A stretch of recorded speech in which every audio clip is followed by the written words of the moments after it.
Auzubillahiminash-shaytanir-rajim. Bismillahir-rahmanir-rahim. I'm Dr. Muhammad Hanif, and today we are going to discuss a topic named as projectile motion.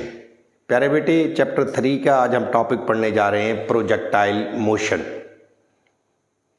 अब projectile motion पे जाने से पहले लफ्ज़ projectile को समझते हैं। What is projectile? Actually, the projectile is an object that is thrown into the air and it moves under the influence of gravity. प्यारे बेटे, प्रोजेक्टाइल एक ऑब्जेक्ट है। कोई भी बॉडी समझ लें, कोई पत्थर समझ लें, कोई भी ऑब्जेक्ट है जिसे हम एयर में फेंकते हैं और जो मूव करता है under the influence of gravity. Again, I am repeating कि projectile is an object which is thrown into the air and moves under the influence of gravity. यानी जब हम किसी भी पत्थर को फेंकते हैं, किसी भी ऑब्जेक्ट को फेंकते हैं एयर में, तो वो ग्रेविटी के थ्रू मूव करता है। यानी उस पर एक ही फोर्स अमल कर रही होती है और वो क्या होती है? ग्रेविटी। ग्रेविटी का आपको पता ही है, यानी अर्थ अपनी तरफ जिस फोर्स से किसी चीज़ को खींच रही होती है उसे हम ग्रेविटी कहते हैं। 10 मीटर पर सेकंड की रफ्तार से ज़मीन हर ऑब्जेक्ट को अपनी तरफ अट्रैक्ट करती है, खींचती है।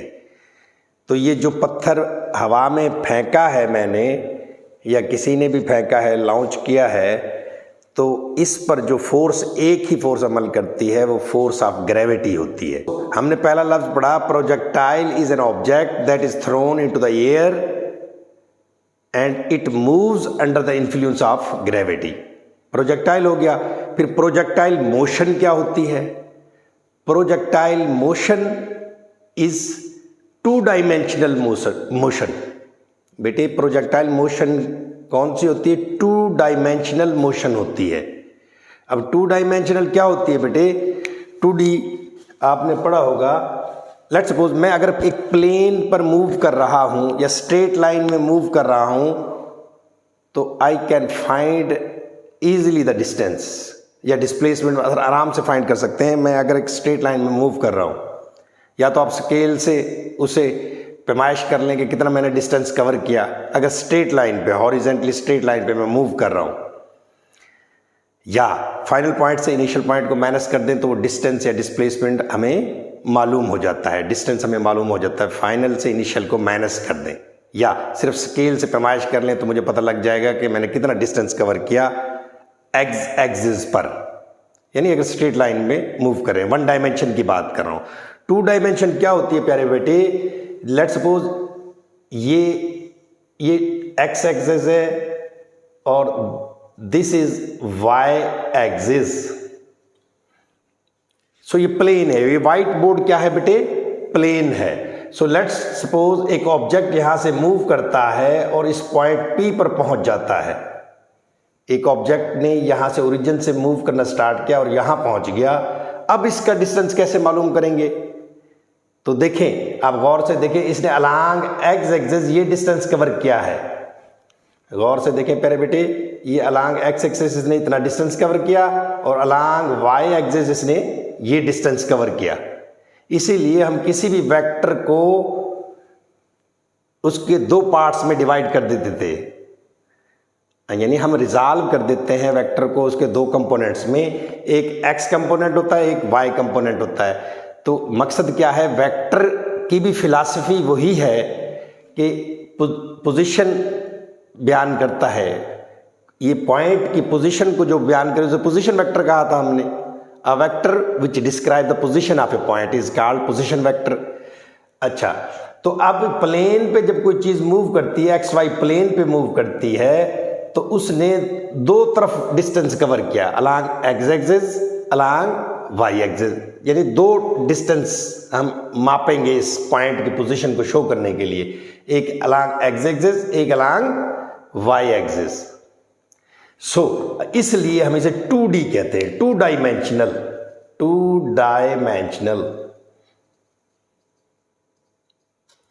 सो इसे 2D कहते हैं हम। तो 2D का कंसेप्ट ये है। सो प्रोजेक्टाइल मोशन क्या होती है? Projectile motion is a 2 dimensional motion under constant acceleration due to gravity. इसमें एक्सेलरेशन क्या होता है बेटे? कांस्टेंट होता है। वजह बेटे, अगर हम कोई भी दो दोस्त अगर छत पे खड़े हों, छत के किनारे पे खड़े होकर एक बंदा एक पत्थर को ड्रॉप यूं कर दे, वर्टिकली ड्रॉप कर दे, और दूसरा लॉन्च यूं फेंक दे, तो वो दोनों, फिजिक्स ये कहती है कि ये दोनों objects at the same time जमीन पर जाकर टकराएंगे। वजह क्या है? क्योंकि इन दोनों के वेलोसिटी के 2 कंपोनेंट होंगे। यानी हमने एक ऑब्जेक्ट लॉन्च किया, उसकी वेलोसिटी होगी कुछ, उस वेलोसिटी के 2 कंपोनेंट होते हैं, एक Vx और एक Vy। इसी तरह ये जो ऑब्जेक्ट मैंने इधर से ड्रॉप किया है, इसके भी 2 कंपोनेंट होंगे, इसकी वेलोसिटी के भी 2 कंपोनेंट होंगे। कौन से? एक Vx और एक Vy। तो Vx कांस्टेंट रहता है, Vx कांस्टेंट रहता है दोनों ऑब्जेक्ट्स का। इस ऑब्जेक्ट को जिसको ड्रॉप किया मैंने और एक ऑब्जेक्ट जिसको थ्रो किया, ये प्रोजेक्टाइल मोशन बनाएगा अपनी। सो इन दोनों के अलॉन्ग एक्स एक्सिस जो वेलोसिटी होगी वो कांस्टेंट होगी, यानी इक्वल इंटरवल्स ऑफ टाइम में इक्वल डिस्टेंस कवर करेगा। तो ये अजीब सी बात लग रही है आपको, लेकिन अगर हम आइडियल सिस्टम देखें या आइसोलेटेड सिस्टम जो हमने पढ़ा था प्रीवियस लेक्चर्स में, उसमें हमने ये डिस्कस किया था कि बैरूनी जितनी भी फोर्सेस हैं उनको हम निगलेक्ट कर देते हैं। मसलन एयर, विंड, या एक तो एयर, आम एयर जो मौजूद है हमारे पास, यानी हर वक्त फिजा में एयर है, एक तो रेजिस्टेंस ऑफ एयर हो गई वो। दूसरा विंड, विंड एयर या विंड पावर, यानी तेजी से कोई हवा चल पड़े या थोड़ी तेज हवा चल रही है तो उससे भी रेजिस्टेंस पैदा होगी, रुकावट पैदा होगी, वेलोसिटी में कमी आएगी।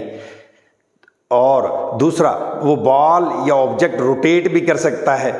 सो ये पावर भी हमें निगलेक्ट करनी पड़ेगी। तो आइसोलेटेड सिस्टम वो सिस्टम होता है जिसमें बैरूनी कोई भी फोर्स ना लगे।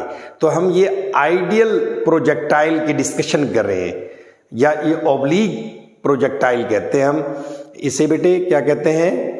एक तो होता है लीनियर प्रोजेक्टाइल और दूसरा होता है ऑब्लीक। सो जो हमारी ये डिस्कशन है एफएससी पार्ट फर्स्ट में जो टॉपिक है, इसमें हम ऑब्लीक प्रोजेक्टाइल डिस्कस करते हैं। ऑब्लीक प्रोजेक्टाइल का मतलब क्या होता है कि बेटे थीटा जो एंगल होता है, लॉन्चिंग एंगल, लॉन्चिंग एंगल यानी जिस एंगल से हम किसी ऑब्जेक्ट को थ्रो करते हैं प्यारे बेटे, वो एंगल ये हमेशा less than 90 and greater than 0 होना चाहिए। इसे हम कहते हैं ऑब्लीक प्रोजेक्टाइल।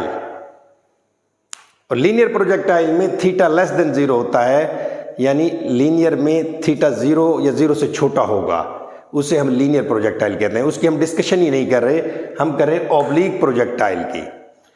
सो प्यारे बेटे, अभी तक हमने कुछ नहीं किया, हमने सिर्फ 2 डेफिनेशंस पढ़ी हैं। नंबर 1, प्रोजेक्टाइल क्या होता है? A projectile is an object that is thrown into the air and it moves under the influence of gravity. Number 2, projectile motion क्या होगी? A projectile motion is a 2 dimensional motion under constant acceleration due to gravity. 2 definition इंशाल्लाह आपको याद हो गई होंगी। देखिए, मुझे याद हो गई तो आपको भी, एक दफ़ा लिखने से मुझे याद हो गई तो आपको भी याद हो जाना चाहिए। अब प्रोजेक्टाइल मोशन की एग्जांपल लेते हैं बुक में जो डिस्कस की हुई है। A football is kicked by a player. कोई भी प्लेयर अगर फुटबॉल को किक करे, so this is an example of projectile motion, यानी उसकी मोशन क्या होगी? प्रोजेक्टाइल की मोशन। प्रोजेक्टाइल लफ्ज किसी ऑब्जेक्ट को प्रोजेक्टाइल कहते हैं, और मोशन जाहिर है प्रोजेक्टाइल की मोशन होगी, उस बॉडी की मोशन को प्रोजेक्टाइल मोशन कहते हैं। A football is kicked by a player, a ball is thrown by a cricket player. और थर्ड एग्जांपल क्या डिस्कस की उसने? A missile is launch at launching pad. So प्यारे बेटे, again I am repeating, a projectile is an object that is thrown into the air and moves under the influence of gravity is called projectile. फिर बेटे projectile motion क्या होती है? Projectile motion is two dimensional motion under constant acceleration due to gravity. इसमें acceleration क्या होता है? Constant होता है due to gravity. Acceleration constant क्यों होता है? VIX हमेशा कांस्टेंट रहती है. हॉरिजॉन्टल कंपोनेंट वेलोसिटी का कैपिटल कांस्टेंट रहता है, तो अलोंग एक्स एक्सिस जो एक्सेलरेशन होगा वो क्या होगा बेटे? जीरो होगा, क्योंकि वेलोसिटी कांस्टेंट है, वेलोसिटी में कोई चेंज नहीं आ रहा, तो AX जीरो होगा. अब ट्रेजेक्ट्री क्या होती है? थर्ड डेफिनेशन हम याद करेंगे, a path followed by a projectile. वो पाथ या path, a path followed by a projectile is called its trajectory. यानी जो रास्ता है, जो पाथ है, या जैसे जैसे मूव कर रहा है ऑब्जेक्ट, उस लोकस पॉइंट्स के उस लोकस को हम क्या कहेंगे बेटे? ट्रेजेक्ट्री, यानी रास्ता उसका. ट्रेजेक्ट्री को किस तरह डिफाइन करेंगे? It is the path followed by a body is called its trajectory. The path followed by a projectile is called its trajectory. अच्छा, मोशन ऑफ प्रोजेक्टाइल प्यारे बेटे 3 चीजों पर डिपेंड करती है, 3 फैक्टर्स पर डिपेंड करती है. कौन से? एक तो बेटे लॉन्चिंग एंगल पे डिपेंड करती है, थीटा पर डिपेंड करती है. कि मसलन अगर मैं ज़मीन पे खड़ा हूं तो मैंने किस एंगल से एक स्टोन को थ्रो किया है, या एक प्रोजेक्टाइल को थ्रो किया है, या एक बॉडी को थ्रो किया है, किस एंगल से, इस एंगल पे डिपेंड करती है. इसकी इनिशियल वेलोसिटी पर डिपेंड करती है और ग्रेविटी पर डिपेंड करता है. Projectile, the motion of projectile depends upon bye it's initial velocity, launch angle and force of gravity. और फोर्स ऑफ ग्रेविटी भी 3 चीजों पर डिपेंड करता है. एग्जांपल मैंने बता चुका हूं, a ball is thrown by a cricket player, a football is kicked by a player, a missile is projected at launching pad. यानी लॉन्चिंग पैड होता है एक, जहां से हम मिसाइल को प्रोजेक्ट करते हैं. यानी एक स्पेसिफिक जगह होती है जहां से लॉन्च करते हैं मिसाइल को. तो this is also an example of projectile. Next बेटे, आइडियल प्रोजेक्टाइल क्या होता है? मैंने अभी बताया, आइसोलेटेड सिस्टम का बताया था. तो आइडियल प्रोजेक्टाइल भी सेम एज इट इज होता है कि हम तमाम एक्सटर्नल फोर्सेस को निग्लेक्ट कर देते हैं. एक्सटर्नल फोर्सेस में कौन कौन सी फोर्सेस हैं? Ideal projectile motion, air resistance, यानी एयर हर वक्त मौजूद है हमारे इर्द गिर्द, वो जो रेजिस्टेंस पैदा करेगी उस बॉडी की मोशन में, उस एयर रेजिस्टेंस को विंड स्पीड, समटाइम हवा चल पड़ती है, वो स्पीड उसको डिस्टर्ब कर सकती है, उसकी मोशन को. स्पिन ऑफ प्रोजेक्टाइल स्पिन भी करता है, and other effects are neglected. यानी आइडियल प्रोजेक्टाइल क्या होता है? Ideal projectile motion is an motion in which air resistance, wind speed and spin of projectile is neglected. इनको हम बेटे क्या कर देते हैं? निग्लेक्ट कर देते हैं. नेक्स्ट प्यारे बेटे, अब हम फाइंड करेंगे इसका हॉरिजेंटल डिस्टेंस और वर्टिकल डिस्टेंस. कि हॉरिजेंटल डिस्टेंस और वर्टिकल डिस्टेंस किस तरह फाइंड करते हैं. बेटे मैंने बताया था कि अगर पॉइंट, कोई भी ऑब्जेक्ट ओरिजिन से प्लेन में यहां पहुंच जाए तो इसने 2 डिस्टेंस कवर किए, एक अलोंग एक्स एक्सिस एंड एक along Y axis. So plane में हम 2 कोऑर्डिनेट लेते हैं, x, y. इसलिए 2 डायमेंशनल कहा जाता है. एक डायमेंशन अलोंग एक्स एक्सिस है और दूसरी अलोंग वाई एक्सिस. सो प्यारे बेटे गौर से देखें कि एक ऑब्जेक्ट, लेट सपोज एक फुटबॉलर ने एक बॉल को किक किया है, तो उसकी इनिशियल वेलोसिटी है VI. अच्छा, जैसे जैसे बॉल ऊपर जाएगा, ऊपर भी जाएगा और आगे भी जाएगा, यानी वर्टिकल डिस्टेंस भी कवर कर रहा है और ये थोड़ा सा हॉरिजेंटल डिस्टेंस भी कवर कर रहा है. सो और इस पर एक ही फोर्स अमल कर रही है. आइडियल प्रोजेक्टाइल मोशन हम डिस्कस कर रहे हैं, वो एक फोर्स कौन सी है प्यारे बेटे? वो ग्रेविटी है। यानी ग्रेविटी हमेशा डाउनवर्ड की तरफ, ग्रेविटी इस ऑब्जेक्ट को जमीन अपनी तरफ अट्रैक्ट कर रही है। So it moves under constant acceleration due to gravity. यानी ग्रेविटी की वजह से ये मूव कर रहा है ऑब्जेक्ट। जैसे जैसे ऑब्जेक्ट ऊपर जाएगा इसकी वेलोसिटी कम होती जाएगी। I am right? So velocity कम हो चाहिए। देखिए ये वी आई वेलोसिटी है, इसको दो कंपोनेंट्स में डिवाइड कर दिया मैंने बेटे, वी आई एक्स यानी एक्स कंपोनेंट वेलोसिटी का और वाई कंपोनेंट। ये X component, Y component. Y component इधर भी आप लिख सकते हैं, इधर भी लिख सकते हैं, दे आर सेम। सो अगर एरिया देखें तो इस देखो पहले बॉक्स का एरिया हो गया, ये वी आई वेलोसिटी थी, उसको हमने उसके दो कंपोनेंट्स में डिवाइड किया, V I X, V I Y. So देखो ये मैंने एक ना रेक्टेंगल सी बना दी है। ऊपर जाएंगे तो वेलोसिटी थोड़ी सी कम हो जाएगी, लेकिन आप गौर से देखें वी आई एक्स यहां भी यही है और यहां भी यही है, लेकिन ये वी आई वाई में फर्क पड़ रहा है। ये रेक्टेंगल थोड़ी सी बड़ी है, ये उससे छोटी है, फिर छोटी, फिर छोटी, फिर छोटी, और एट द एंड आप देखेंगे कि वेक्टर बिल्कुल सीधा हो जाएगा। यानी वो वेक्टर वी जो हम जिस इनिशियल वेलोसिटी से या जिस वेक्टर से प्रोजेक्टाइल मूव कर रहा है तो ये बिल्कुल सीधा हो जाता है आगे जाकर। मतलब कहने का है कि वेक्टर की इनिशियल कंपोनेंट यानी एक्स कंपोनेंट वेक्टर का और वाई कंपोनेंट, ये एक्स कंपोनेंट बिल्कुल सेम एज इट इज होता है। देखें X X X component, V I X component, V I X, यहां भी वी आई एक्स वही है, यहां भी, यहां भी, यहां भी, और एट द एंड भी वी आई एक्स हमेशा हॉरिजेंटल है, V I X, V I X, V I X, V I X. So मतलब हॉरिजेंटल कंपोनेंट है जो वेलोसिटी का, वो हमेशा एक ही हासिल हो रहा है। मैं देखिए V I X, V I X, V I X. तो इसे माप के देखें तो मैंने तो ड्राइंग इतनी अच्छी नहीं है मेरी, सो आप गौर से देखें तो वी आई एक्स हमेशा सेम रहेगा इसी डायरेक्शन में, V I X, V I X. यानी वेलोसिटी को अगर हम उसके कंपोनेंट्स में डिवाइड करें तो इसका हॉरिजेंटल कंपोनेंट हमेशा सेम रहता है during its motion. V I X क्या रहेगा? सेम रहेगा। जब वेलोसिटी सेम है सॉरी, जब वेलोसिटी का एक्स कंपोनेंट हर जगह सेम है तो इसका मतलब वेलोसिटी में कोई चेंज नहीं आ रहा, इक्वल इंटरवल्स ऑफ टाइम में इक्वल डिस्टेंस कवर कर रही है। सो वेलोसिटी में कोई चेंज नहीं आ रहा। जब वेलोसिटी में कोई चेंज नहीं आ रहा तो अलोंग एक्स एक्सिस एक्सेलरेशन क्या होगा बेटे? जीरो होगा, क्योंकि वेलोसिटी कांस्टेंट है।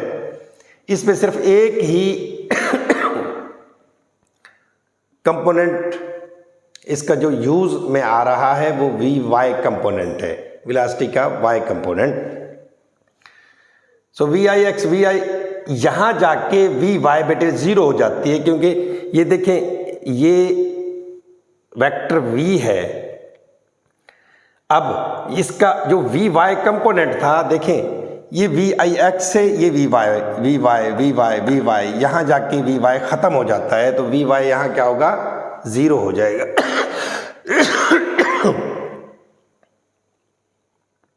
V I X is constant. V I X का कांस्टेंट का मतलब क्या है कि बेटे हर जगह वी आई एक्स सेम है, सो वेलोसिटी में कोई चेंज नहीं हो रहा। सो अलोंग एक्स एक्सिस जो एक्सेलरेशन क्या होगा बेटे? A X is equal to zero. So प्यारे बेटे अब हम इसका क्या मालूम करेंगे? Horizontal distance and vertical distance. Horizontal distance का मतलब एक्स एक्सिस के अलोंग उसने कितना डिस्टेंस कवर किया है और वाई एक्सिस के अलोंग कितना डिस्टेंस कवर किया है। सो फॉर हॉरिजेंटल डिस्टेंस हम वही फार्मूला यूज कर देंगे, second equation of motion, S is equal to V I T plus half A T square. So प्यारे बेटे x इज इक्वल टू, अब मैं अलोंग एक्स एक्सिस की बात कर रहा हूं तो s की जगह मैंने x लिख दिया, डिस्टेंस को जाहिर करता है ना एस बी। सो x से जाहिर कर दिया, हम अलोंग एक्स एक्सिस फाइंड करना चाहते हैं तो इस सारे फार्मूलों को एक्स एक्सिस में कन्वर्ट कर देंगे। यानी वी आई की जगह वी आई एक्स लिख दिया मैंने और एक्सेलरेशन ए की जगह ए एक्स लिख दिया, ए एक्स लिख दें आप। सो एस की जगह एक्स लिख दिया, V I X T plus half. अब ये ए एक्स जो है अपने पास प्यारे बेटे, यानी एक्सेलरेशन अलोंग एक्स एक्सिस। तो अलोंग एक्स एक्सिस एक्सेलरेशन क्या था? जीरो था। वजह कि इसका जो एक्स कंपोनेंट है वेलोसिटी का वो कांस्टेंट है, सेम है। सो वेलोसिटी में कोई चेंज नहीं हो रहा हॉरिजॉन्टल लाइन पे। इसीलिए जब दो ऑब्जेक्ट, एक ऑब्जेक्ट को हमने सीधा ड्रॉप किया और दूसरे को फेंका या थ्रो किया, तो वो at the same time they will strike the ground. वो ग्राउंड पे जाके टकराते हैं सेम टाइम पर। वजह क्या है? क्योंकि हॉरिजॉन्टल कंपोनेंट दोनों वेलोसिटीज का कांस्टेंट है। I hope you guys understand. So इसका मतलब है हॉरिजॉन्टल कंपोनेंट क्या जीरो हो गया, A X is equal to zero. Zero put करेंगे तो ये टर्म सारी फिनिश हो जाएगी। तो X is equal to V I X T, या इसे वी एक्स टी भी लिख सकते हैं आप। ये बिल्कुल S is equal to V T जो हमने एक रिजल्ट पढ़ा था पहले, वही है। वर्टिकल डिस्टेंस वही इक्वेशन यूज करें, S is equal to V I T plus half A T का स्क्वायर। सो इसको भी हम y में कन्वर्ट कर लेंगे, अलोंग y एक्सिस फाइंड करना चाह रहे हैं। तो s को मैं y पुट कर दूंगा, वी आई की जगह वी आई वाई लिख दूंगा, और एक्सेलरेशन अलोंग y एक्सिस वो क्या होगा, ए वाई से मैंने रिप्लेस कर दिया। और ये क्या नीचे की तरफ ग्रेविटी है। So gravity, acceleration due to gravity, projectile motion में क्या होता है, acceleration due to gravity. So उसकी जी, लेकिन ये डाउन टुवर्ड्स डाउनवर्ड है। हमेशा इस ऑब्जेक्ट की मोशन में जी क्या है, डाउनवर्ड है। सो इसे माइनस जी से जाहिर करेंगे। सो बेटे माइनस जी, माइनस बाहर आ जाएगा। सो हमारे पास फाइनल इक्वेशन y की क्या आई, V I Y T plus minus half G T square. So हमारे पास दो इक्वेशंस आ गई कि हॉरिजॉन्टल डिस्टेंस, मसलन हम एक ही लेवल से किसी बाल को फेंकें, ज़मीन से फेंकें और ज़मीन पर ही जाके गिरे वो प्रोजेक्टाइल मोशन के थ्रू, तो उसकी डिस्टेंस अलोंग एक्स एक्सिस क्या होगा, X is equal to V I X multiplied by T. और अलोंग वाई एक्सिस अगर उसका डिस्टेंस हम मालूम करना चाहें, Y is equal to V I Y T minus half G T square. एक स्पेशल केस है बेटे, एक बाल को मैं यहां से फेंक देता हूं। लेट्स सपोज मैं यहां खड़ा हूं, यहां से मैंने बाल फेंकी, तो गौर करें कि जहां से मैं बाल फेंक रहा हूं तो इसके कौन सा कंपोनेंट इसको मूव कर रहा है। यानी हमेशा हमारे पास दो कंपोनेंट्स होते हैं। लेट्स सपोज मैं बॉक्स को अगर नीचे से धागा बांध के खींचना चाहूं तो वो ऊपर उठ के नहीं भागता, बॉक्स वो फर्श पे मूव करना स्टार्ट कर देता है हॉरिजेंटली।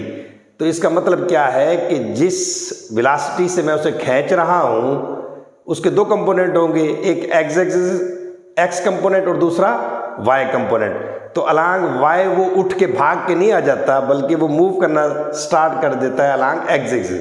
तो यहाँ हमारे पास जो कंपोनेंट काम आया वो एक्स कंपोनेंट काम आया। अगर मैं किसी बॉक्स को खींच के लेके जाऊं तो उधर हमारे पास एक्स कंपोनेंट काम आता है। तो यहाँ बेटे भी, यहाँ भी देखें कि एक्स कंपोनेंट, मैंने किसी ऑब्जेक्ट को यूं फेंका तो प्रोजेक्टाइल मोशन के थ्रू नीचे गिरेगा, जाके ऐसे कुछ थोड़ा सा आगे भी मूव करेगा और फिर नीचे जाके लेट्स सपोज गिर जाएगा, टकरा जाएगा ज़मीन से। तो यहाँ कौन सी वेलोसिटी काम आई, वी एक्स ही काम आई हमारे पास। और वी वाई कंपोनेंट है जो इस वेलोसिटी का, वो इधर क्या होगा, जीरो होगा, क्योंकि हम लॉन्च कर रहे हैं। It is a projectile motion, सीधा ड्रॉप नहीं कर रहे। अगर सीधा ड्रॉप करें तो इनिशियल वेलोसिटी क्या होती है, जीरो। यहाँ इनिशियल वेलोसिटी जीरो नहीं है क्योंकि प्रोजेक्टाइल मोशन डिस्कस कर रहे हैं। यहाँ वी एक्स कुछ है लेकिन वी वाई क्या है बेटे, जीरो है। So V I Y zero होगी अगर हम किसी ऑब्जेक्ट को यूं फेंकें। वो पिछली जो एग्जांपल पढ़ी है हमने, ज़मीन से ज़मीन तक हमने एक ऑब्जेक्ट फेंका था। यहाँ हम एक ऊपर से एक ऑब्जेक्ट को यूं लॉन्च कर रहे हैं, फेंक रहे हैं, थ्रो कर रहे हैं। तो इसकी हॉरिजॉन्टल वेलोसिटी इसका हॉरिजेंटल डिस्टेंस और वर्टिकल डिस्टेंस क्या होगा, वही same equation use, s is equal to V I X T plus half A X T square. So x, s की जगह x लिख देंगे, V I X T half A X, बेटे इसमें भी जीरो होगा क्योंकि आप देखें वी एक्स सेम है, इधर भी वी एक्स सेम है, इधर भी वी एक्स सेम है, इनिशियल पॉइंट पर भी वी एक्स सेम है। So V X is constant throughout the trajectory. तो जब कांस्टेंट है पूरे अपना ट्रेजेक्ट्री के दौरान, अगर वी एक्स कांस्टेंट है तो इसका मतलब है एक्सेलरेशन क्या हो गया, अलॉन्ग एक्स एक्सिस जीरो हो गया। तो इधर जीरो पुट किया हमने, वही इक्वेशन आ गई, x is equal to V I X T. So it is the same as it is if the object is thrown from floor to floor and if object is thrown from how to say from roof, so they have same horizontal distance. यही logic है कि आप जब एक object को हम सीधा drop करते हैं या यूँ थ्रो करते हैं तो दोनों एक ही वक्त में नीचे जाके टकराते हैं। वर्टिकल डिस्टेंस फाइंड कर लें, s is equal to V I Y लिख देंगे, t half G T square. So बेटे वी आई इधर क्या है, जीरो है, ये बात आपने ध्यान में रखनी है। अगर बाल को हम यूं ऊपर से फेंकें like a projectile motion, if we throw a ball in a air from an upward hill कह लें, किसी हिल से हम फेंकें पत्थर को, तो उसकी वी आई वाई क्या होती है, ज़ीरो होती है। यानी उसकी वेलोसिटी का एक्स कंपोनेंट उसकी मोशन में काम आता है, लेकिन वी वाई काम नहीं आता क्योंकि ऊपर की तरफ कोई डिस्टेंस कवर नहीं करती, इसलिए वी वाई क्या होता है, ज़ीरो होता है। So V I Y is zero put कर देंगे। So Y is equal to half G T square. So this is a final relation of distance along y-axis. I hope you guys understand my point of view. Thank you.